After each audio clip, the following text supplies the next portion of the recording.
What's up, everyone? Today's Bible passage from Mark 13 is quite somber. It talks about believers being dragged in front of magistrates and flogged for their faith, and Jerusalem being destroyed. Now, Jesus was saying these things in the 30s of the first century, and by the 70s, all of this happened. Here's the problem with a lot of end times and predictive prophecy things in the Bible. People predicted things in the past that came to pass later on. But when we read it, it reads like the future. These things will happen. Well, when Jesus said them, these things were still to happen, and they all did. In AD 70, the Romans came in and destroyed Jerusalem, destroyed the temple, did not leave one stone on top of another. All that is left is the western wall, which is basically a big retaining wall that held the Temple Mount together. The temple itself was completely and utterly destroyed, and people of faith were flogged and were brought before the magistrates. Now, what does that have to do with us?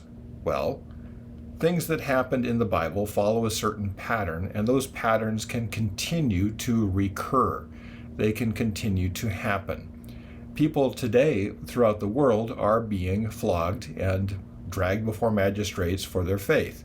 This isn't just some fantasy or some conspiracy theory. It is happening in parts of the world where Christians are not tolerated. The problem is, Christians always believe that there is no authority higher than God, that we can have no other gods. And in general, brutal dictators tend to want to be seen as the highest authority.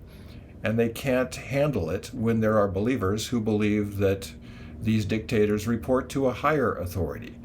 And that is the root of virtually all persecution throughout the centuries of Christians and of Jews. It happens in such a way that these dictators want to be seen as the ultimate authority.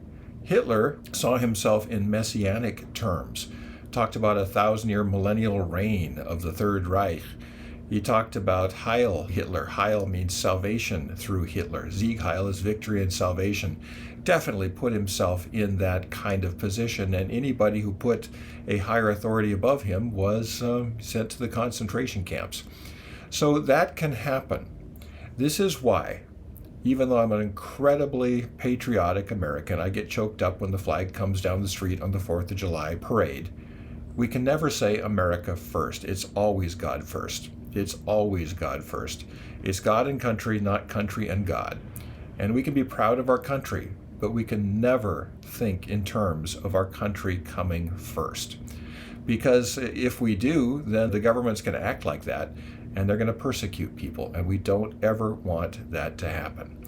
We never want to break the first commandment. The first commandment is we shall have no other gods. That includes rulers, that includes governments. There is no higher authority than the Lord.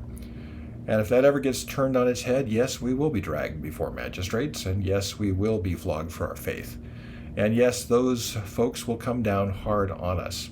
But let's just work right now for a society where we are free to share our faith, free to believe, and free to put God forever first. That's the good news for today. Please do subscribe to our YouTube channel and hit the like button and hit the notifications bell, and please start a conversation about these topics. The more we engage and interact on these topics, the more we will start to bring the word into our lives. It's great talking with you, and I'll talk to you again tomorrow.